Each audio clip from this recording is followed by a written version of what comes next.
السلام علیکم ورحمۃ اللہ وبرکاتہ۔ الحمدللہ رب العالمین والصلاة والسلام علی رسولہ الکریم، اما بعد فاعوذ باللہ من الشیطان الرجیم، بسم اللہ الرحمن الرحیم۔ ان اللہ وملائکتہ یصلون علی النبی یا ایھا الذین آمنوا صلوا علیہ وسلموا تسلیما۔ مولا یصلی وسلم دائما ابدا علی حبیبک خیر الخلق کلہم۔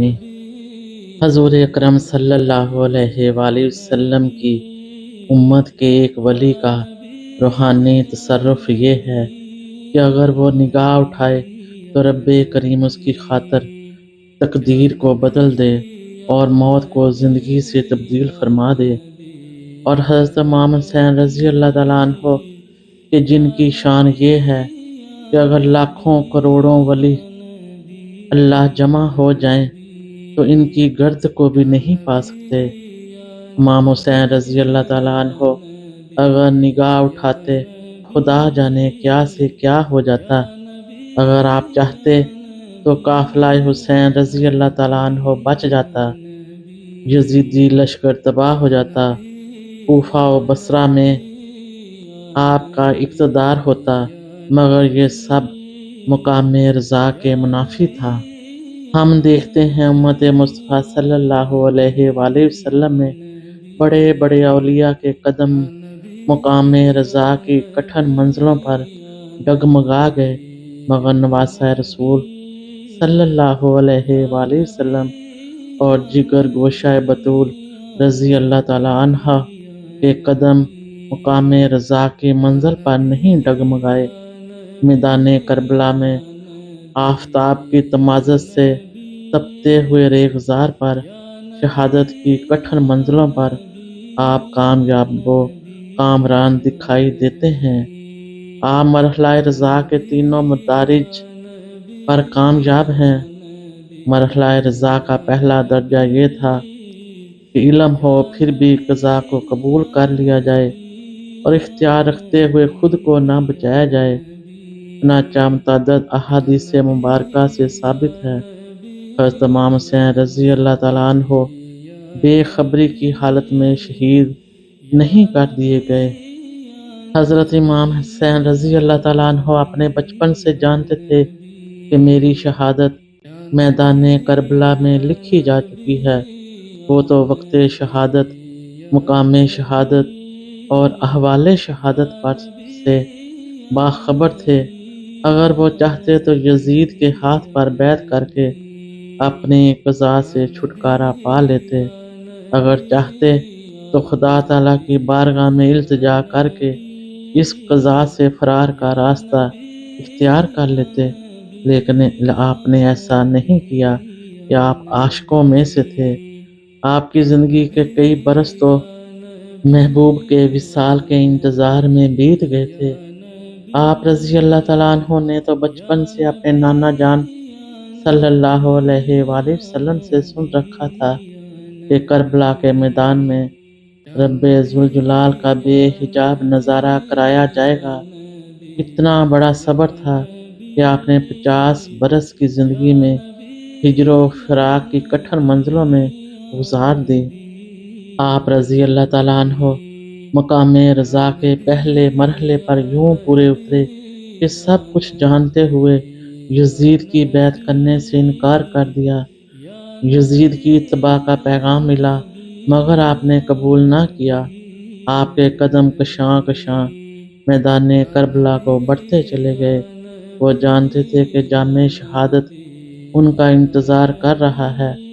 آپ نے آگے بڑھ کر جام شہادت نوش کیا اور عزم و استقلال کے ساتھ اپنے محبوب حقیقی کی بارگاہ تک جا پہنچے۔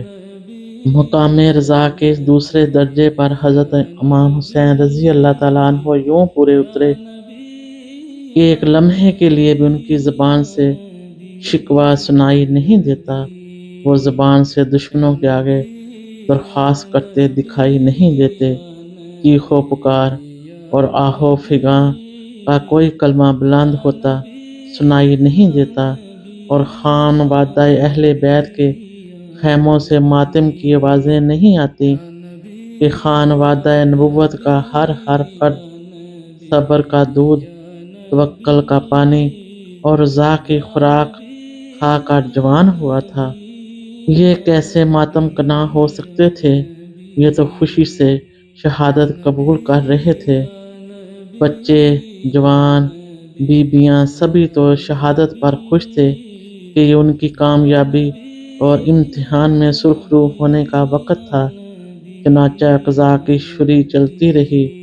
خانوادہ رسول صلی اللہ علیہ وآلہ وسلم کا ایک فرد گردن کٹواتا رہا، جام شہادت نوش ہوتے رہے، یہاں تک کہ وہ وقت آ گیا جس کا قدسیان فلک انتظار کر رہے تھے، جس کے نظارے کو چشم فلک ترس رہی تھی۔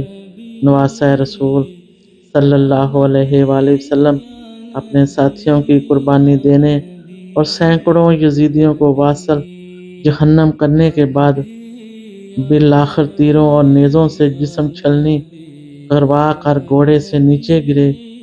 اس دوران ظہر کا وقت ہو گیا اور اسی گھڑی کے حضرت امام حسین رضی اللہ تعالیٰ منتظر تھے۔ انہوں نے تلوار زمین پر رکھ دی، اپنے خون آلود ہاتھ ریگ زار کربلا پر مار کر گرم ریت کے ساتھ تیمم کیا۔ تیمم کے ساتھ اللہ اکبر کہہ کر نماز شروع کی۔ قیام اور رکوع تک کوئی بدبخت حسین رضی اللہ تعالیٰ عنہ ابن علی رضی اللہ تعالیٰ عنہ کے قریب نہ آ سکا۔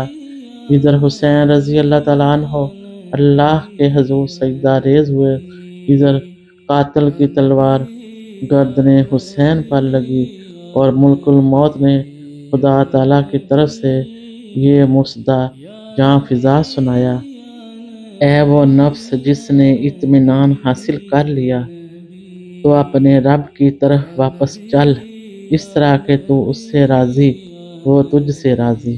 اے حسین رضی اللہ تعالیٰ عنہ، تو اپنے امتحان رضا میں کامیاب ہو گیا تو ہم پر راضی تھا، ہم تیری گردن کو کٹتے دیکھ کر تجھ پر راضی ہو گئے، لہٰذا تو رضائے بالقضا کا تاج پہن کر بصد ناز میری بارگاہ میں حاضر ہو جا۔ اے حسین، تو میرے برگزیدہ بندوں میں شامل ہو جا اور میری بہشت میں داخل ہو جا۔ لاکھوں کروڑوں اربوں خربوں درود و سلام شہادت امام حسین رضی اللہ تعالیٰ عنہ پر۔